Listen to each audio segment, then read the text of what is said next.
Assalamualaikum warahmatullahi wabarakatuh. Pada video kali ini saya akan mempresentasikan seminar proposal dengan judul Implementasi Data Mining menggunakan Algoritma a priori pada sistem persediaan obat di kasus Puskesmas Kandai. Sebelumnya perkenalkan, nama saya Spiranti Hamsar, NIM S1S117032. Langsung saja, latar belakang dari penelitian ini yaitu persediaan obat menjadi hal yang penting agar dapat melayani konsumen, baik konsumen yang datang berdasarkan resep obat maupun dengan tidak menggunakan resep. Untuk itu, persediaan obat perlu diperhatikan agar obat yang dicari konsumen tidak kosong. Hal ini menjadi permasalahan di Puskesmas Kandai yang masih menggunakan aplikasi Microsoft Excel dalam mengolah data obat yang semakin banyak dan hanya berfungsi sebagai arsip dan laporan transaksi obat bagi pihak apotek sehingga mengakibatkan sering mengalami kekurangan obat yang dibutuhkan oleh pasien. Untuk membantu menyelesaikan permasalahan tersebut dengan merancang sebuah sistem data mining yang berfungsi untuk menganalisis pola pemakaian obat terbanyak dengan menggunakan algoritma a priori pada sistem persediaan obat di apotek Puskesmas Kandai. Rumusan masalah dari penelitian ini yang pertama, bagaimana membangun aplikasi web data mining untuk menganalisis pola pemakaian obat pada apotek Puskesmas Kandai. Yang kedua, bagaimana menganalisa data pemakaian obat dan membentuk pola kombinasi item set pemakaian obat dengan menggunakan algoritma a priori pada sistem persediaan obat di Puskesmas Kandai. Batasan masalah yang pertama, data yang digunakan hanyalah data pemakaian obat selama 1 tahun, yaitu pada tahun 2020.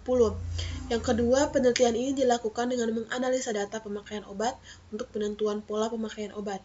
Yang ketiga, penelitian menggunakan teknik data mining dengan algoritma a priori untuk menemukan aturan asosiasi pada data pemakaian obat. Yang keempat, jumlah item set yang digunakan dalam penelitian ini hanya menggunakan 1 item set sampai 4 item set.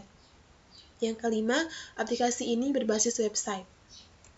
Tujuan dari penelitian ini yang pertama membangun aplikasi berbasis website untuk mengetahui persediaan obat pada apotek Puskesmas Kandai. Yang kedua, menganalisa data pemakaian obat dengan menggunakan algoritma a priori untuk mengetahui pola pemakaian obat yang paling sering terpakai pada sistem persediaan obat di apotek Puskesmas Kandai.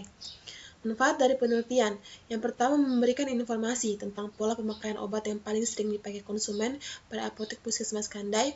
Yang kedua, mempermudah pihak apotek mengetahui persediaan data obat yang tersedia di gudang agar tidak mengalami kekosongan saat dibutuhkan dan diharapkan dapat meningkatkan pelayanan pada apotek Puskesmas Kandai.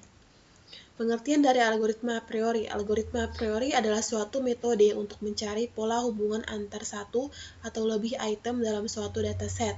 Algoritma a priori termasuk jenis aturan asosiasi pada data mining. Penting tidaknya suatu aturan asosiasi bisa dikatakan dengan 2 parameter, yaitu yang pertama, nilai support atau nilai penunjang, yaitu persentase kombinasi item tersebut dalam database. Dan yang kedua, confidence atau nilai kepastian, yaitu kuatnya hubungan antar item dalam aturan asosiasi. Selanjutnya, metodologi dasar analisis asosiasi terbagi menjadi 2 tahap, yaitu yang pertama, analisis pola frekuensi tinggi. Tahapan ini mencari kombinasi item yang memenuhi syarat minimum dari nilai support dalam database. Nilai support sebuah item diperoleh dengan rumus support A sama dengan jumlah transaksi menggunakan A dibagi total transaksi. Sedangkan nilai support dari 2 item diperoleh dari rumus support A, B sama dengan transaksi mengandung A dan B dibagi total transaksi. Selanjutnya yang kedua, pembentukan aturan asosiasi, di mana setelah semua pola frekuensi tinggi ditemukan, barulah dicari aturan asosiasi yang memenuhi syarat minimum untuk confidence dengan menghitung confidence dengan aturan asosiasi, di mana nilai confidence dari aturan A mengandung B diperoleh dengan rumus confidence sama dengan transaksi yang mengandung A dan B dibagi transaksi mengandung A. Langkah-langkah melakukan perhitungan untuk menemukan association rule terdiri dari 2 langkah utama, yaitu yang pertama, temukan frequent item set, yaitu suatu set item yang memenuhi minimum support dan confidence yang telah ditentukan. Yang kedua, gunakan frequent item set tersebut untuk menghasilkan association rule. Selanjutnya contoh kasus. Data yang digunakan yaitu data pemakaian obat selama 1 tahun dari bulan Januari sampai bulan Desember 2020. Setelah melakukan rekapitulasi data obat berdasarkan pemakaian obat paling banyak, saya mengambil 10 item obat, di mana ada obat vitamin B kompleks, vitamin C, tablet tambah darah, paracetamol, amoxicillin, pridoxin, ibuprofen, klorfenamin atau CTM, kalsium laktat, dan antasidadoin. Selanjutnya, dari data tersebut dibentuk sebuah tabel tabulasi yang akan mempermudah dalam mengetahui berapa banyak item yang dipakai dalam setiap bulan pemakaian. Nah, berikut merupakan transaksi yang terbentuk dari bulan 1 sampai bulan 12. Misalnya pada bulan 1 muncul obat-obat yang paling sering terpakai oleh konsumen, yaitu vitamin B, vitamin C, tablet tambah darah, paracetamol, amoxicillin. Nah, dari transaksi yang muncul dijumlahkan yang akan nantinya dipakai pada perhitungan nilai support dan confidence. Selanjutnya, dilanjutkan menganalisis pola frekuensi tinggi dengan melakukan pembentukan satu item set dengan jumlah minimum support yang telah ditentukan yaitu 40%. Berdasarkan rumus support A sama dengan jumlah transaksi mengandung A dibagi total transaksi, maka support vitamin B kompleks sama dengan 9, di mana 9 merupakan jumlah transaksi mengandung A dibagi 12 total transaksi dikali 100% sama dengan 75%. Setelah dilakukan perhitungan untuk tiap item set obat, maka dibuatkan tabel calon aturan asosiasi satu item set. Nah, dari pembentukan satu item set dengan minimum support 40% dapat diketahui yang tidak memenuhi standar minimum support, yaitu pada obat kalsium laktat dengan nilai support 33,33% dan antasidadoin dengan nilai supportnya 25%. Kemudian dari hasil pembentukan satu item set dilakukan kombinasi dua item set dengan minimum support yang telah ditentukan sebelumnya 40% dan minimum confidence-nya 60%. Untuk rumus supportnya untuk kombinasi dua item set yaitu support A dan B sama dengan transaksi mengandung A dan B dibagi total transaksi. Sedangkan rumus confidence-nya sama dengan transaksi yang mengandung A dan B dibagi transaksi mengandung A. Maka perhitungan nilai supportnya vitamin B kompleks dan vitamin C sama dengan 7 dibagi 12 dikali 100%, maka nilai supportnya 58,33%. Sedangkan untuk nilai confidence-nya vitamin B dan vitamin C sama dengan 7 dibagi 9 dikali 100% didapatkan untuk nilai confidence 77,78%. Nah, setelah dilakukan perhitungan untuk tiap dua item set obat, maka dibuatkan tabel calon aturan asosiasi untuk dua item set berikut.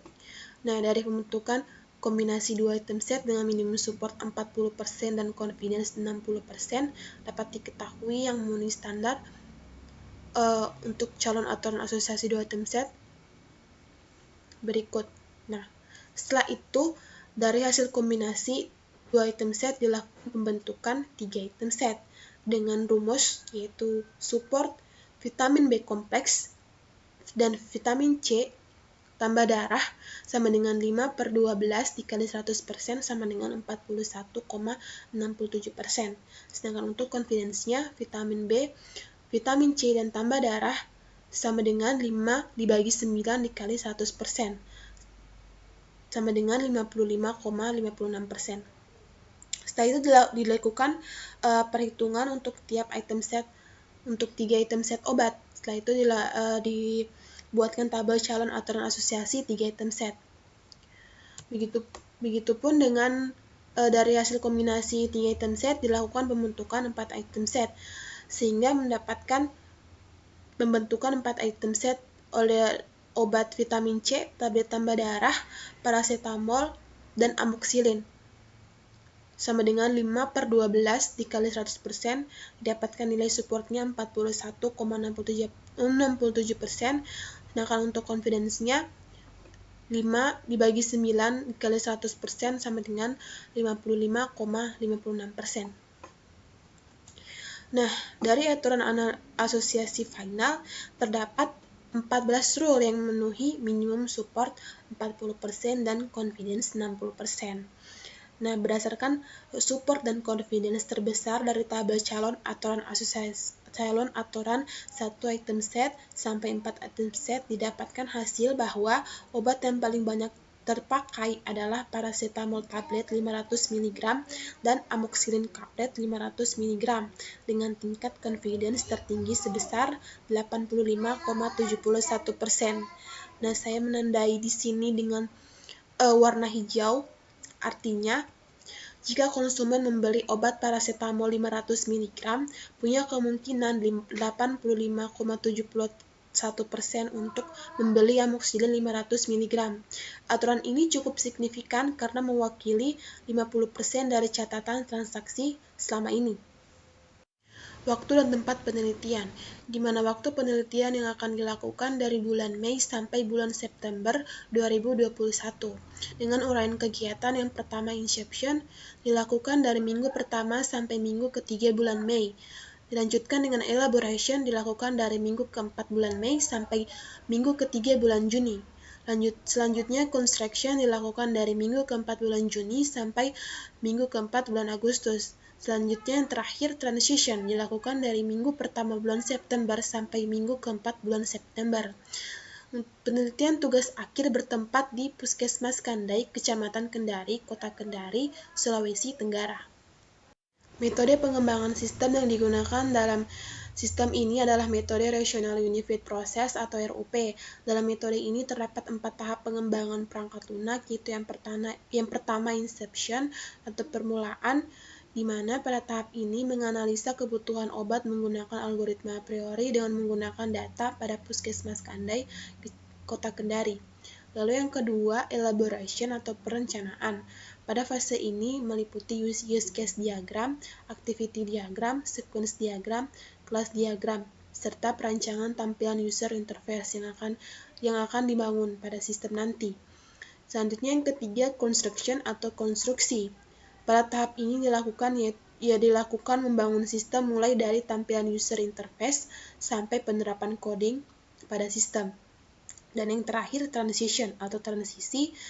Pada tahap ini dilakukan proses pengujian terhadap aplikasi dan memperbaiki masalah-masalah yang muncul pada saat atau setelah pengujian.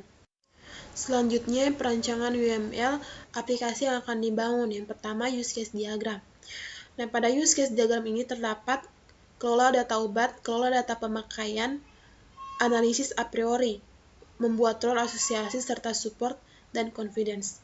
Aktor yang terlibat dalam use case dalam aplikasi ini ada 2, yaitu apoteker dan kepala apotek. Selanjutnya, kelas diagram. Kelas diagram berisi data-data obat yang nantinya akan berelasi dengan kelas data pemakaian obat dan kelas analisis a priori. Kelas admin yang berisi data-data user akan berelasi dengan kelas user. Selanjutnya, activity diagram. Activity diagram analisis a priori merupakan diagram aktivitas yang menunjukkan user memilih analisis a priori dengan mengisi nilai minimum support, minimum confidence, jumlah item set, dan jumlah transaksi. Kemudian, sistem akan melakukan proses perhitungan analisis a priori untuk mendapatkan pola hubungan antar satu atau lebih item dalam suatu dataset atau association rule. Selanjutnya, sequence diagram. Sequence diagram analisis a priori menjelaskan tentang proses analisis a priori di mana user memilih analisis a priori, lalu mengisi nilai minimum support, minimum confidence, jumlah item set, jumlah transaksi. Proses selanjutnya, sistem akan memanggil fungsi analisis untuk menghitung dan mencari association rule. Kemudian sistem akan menampilkan hasil analisis a priori. Selanjutnya, rancangan user interface. Yang pertama, tampilan halaman login. Pada tampilan halaman form login ini terdapat username dan password yang harus diisi user untuk melakukan proses validasi data user sebelum dapat masuk ke sistem. Yang kedua, tampilan halaman admin.